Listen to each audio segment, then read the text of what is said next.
Guys, it's Joe here. I'm going to go ahead and teach you guys how to make a campfire. Some basic survival for you guys. Okay, guys, so now that we're in our hypothetical survival situation, I'm going to show you how to get the firewood necessary to make a campfire, right? So the step number one is to find a massive freaking boulder that you can hold in your hands so you can beat the ever-living crap out of a tree, okay? Then you want to approach the tree, and you want to get within striking distance of the tree, okay? We're just gonna start wailing on it, okay? You're gonna hit this tree, bunch. Ignore that.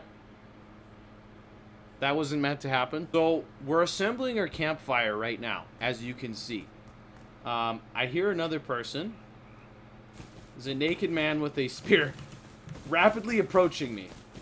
In this situation, you're gonna want to run, and he's throwing the spear at me. He is literally throwing the spear at me. Oh, and okay, I'm gonna have to murder this man. No worries, we're gonna murder this man.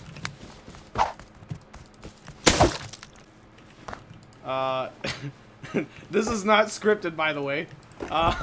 Literally did not mean for any of this to happen. Alright, I'm gonna get out of this area so I can actually do this video and finally submit it. Okay, so once you're far enough away from the naked degenerates that lurk in the forest that literally want to murder you, you're gonna go ahead and place that fire down, and you're good to go. Alright, I hope this is enough information for survival. I hope you learned a lot here, guys.